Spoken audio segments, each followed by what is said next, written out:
আমার money plant চুরির একটা ভিডিও আপনাদের সাথে শেয়ার করেছিলাম। মানি প্লান্টটি কিন্তু আমার ফার্স্ট চুরি না।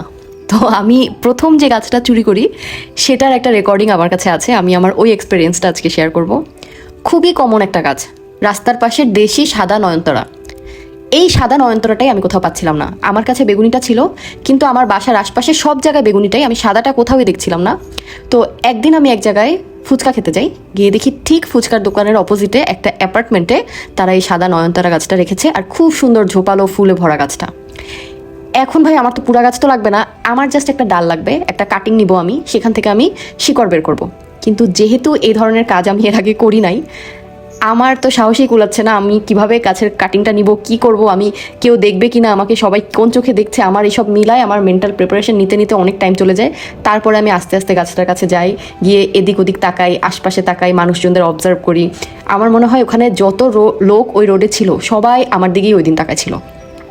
তো আমি অনেক সাহস করে এদিক ওদিক তাকাতে তাকাতে কোনোভাবে ধরে গাছের একটা ডাল ধরে টান দিই। যেহেতু গাছটা অনেক বড় ঝোপালো একটা গাছ ছিল, স্বাভাবিকভাবে নয়নতারা গাছের ডাল তো একটু মোটাই হয়, শক্ত হয়। শক্ত ডাল ছিঁড়ে নাই, ও বাঁকা হয়ে গেছে। আমার তো এদিক দিয়ে টেনশনে মনে হচ্ছে যে আমি হার্টবিট কানে শুনতে পাচ্ছি। এখনই মানুষজন এসে আমাকে ধরবে যে আমি কেন ওই বাসার গাছটা নষ্ট করলাম।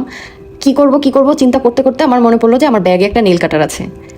আমি জাস্ট নেল কাটারটা বের করে, মানে উইদিন 10 সেকেন্ডস ঠাস করে ডালটা কেটে ডালটা নিয়ে এক দৌড়। কোনো রকম ফুচকাওয়ালাকে টাকাটা দিয়ে আমি ওই এলাকা দিয়ে বের হয়ে যাই, যে আমি আর থাকবোই না। আমার মনে হচ্ছিল যে আমি শেষ, আজকে মনে হয় আমাকে পুলিশেই দিয়ে দিবে। তো যাই হোক, পরে হচ্ছে এটা আমি বাসায় আনি, এনে নিচের দিকের পাতাগুলো কেটে এটাকে একটু ফ্রেশ করে আমি একটা পানির মধ্যে ভিজিয়ে রাখি। এখান থেকে শিকড় বের হলে আমি এটাকে পটে প্ল্যান্ট করব। এটা বেশি দিন আগের ঘটনা না, এখনও শিকড় বের হয় নাই। এর আগে আমি যখন আমার বেগুনি কালারের নয়নতারাটা বসিয়েছিলাম তখন আমি সেম প্রসেসই করেছিলাম, শিকড় বের হলে আমি এটাকে পটিং করি।